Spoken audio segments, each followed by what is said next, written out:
Stay dry for quite a while. I mean, maybe sometime this month, later this month, we'll get some rain. But we're going to finish July with just a trace of rain, which is really not that unusual. Yeah. We've had 10 or so Julys with only a trace of rain. So our summers are typically dry. They had a little less mountain snowpack in Washington compared to Oregon, so that's factoring into it as well. Let's take you outside right now. There's downtown Portland from our Wells Fargo sky cam, a clear blue sky and 85 degrees. I guess the good news is that we haven't been very hot over the last couple weeks. We certainly had our share of 90-degree days in the month of July. It'll end with 7. The average is 5, so not too far away from the average. That's after June with only 1.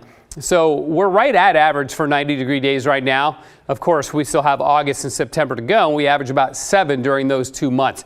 Out at the gorge right now, this is in the Dalles looking west towards Mount Hood. It is 89, west winds at 22, gusting to 28. Yes, that's right, 16% humidity, really dry air. It doesn't help either with the moisture levels in the soil. But look at the winds. They're all out of the north and northwest here in the valley, and they get stronger as you head out through the gorge and into parts of eastern Oregon. There's the Dalles at 22 miles an hour, Bend at 10, and some pretty good breezes along the coast out of the north-northwest, about 15, 17 miles an hour. There's our high, 85 today. Average is 84, so we're right there. Nothing too unusual about the day, really, in terms of temperatures. Medford 92, LeGrand 91, and it was 95 in Malheur County at Rome for the hot spot in the state. So around the Willamette Valley, no clouds, no wildfire smoke, really pretty good conditions. There is wildfire smoke, though, of course, in Lane County here from the Bedrock Fire, Curry County there from the Flat Fire, and that Bedrock Fire is making it hazy even south of Portland and south of Mount Hood. You can see some haze in the sky.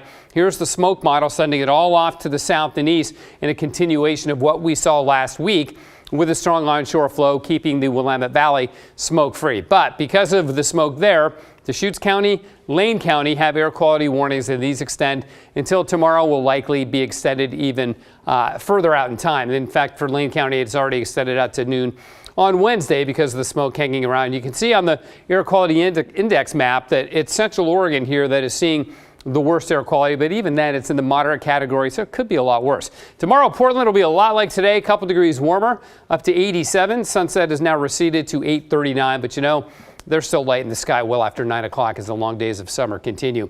Overall, nothing major coming at us at all. What I'm watching and where the change in our pattern will come from is actually from the south and east as this high pressure system that's been over the Four Corners begins to move a little bit closer our way. They are getting monsoon thunderstorm activity in parts of Arizona, so that's good. Should help to begin to cool them off a bit, but that area of hot weather starts to expand our way a bit. Now, it doesn't really happen until the weekend. We start to see the warmer colors come at us, so it'll warm up this weekend into the 90s, but not too far into the 90s. I don't see any excessive heat coming at us, and then low pressure and westerly winds will approach middle of next week and cool us right back down. So again, it's only going to be a brief foray into the 90s, couple 3, maybe 4 days at the most, I think. 85 right now, freezing level up at 13,600 feet. Coast tomorrow, again, beautiful, highs around 70, lots of sun. In the valley, sunny and warm, up around 90 in Salem, 89 Corvallis. For the Cascades, you can cool off up there, temperatures in the 60s and 70s. Depending on your elevation. For Portland, sunny and 87 tomorrow and 87 again on Wednesday. So we start off August in the mid to upper 80s, which is not unusual at all. There's 90 Saturday, 94 Sunday, and then it begins to drop back down again. So, you know, the last couple of weeks have been amazing because it has not been hot. And even though it warms up there, it's fairly tolerable. Well, that's a short heat spell. Yeah. Thank you, Matt. Well,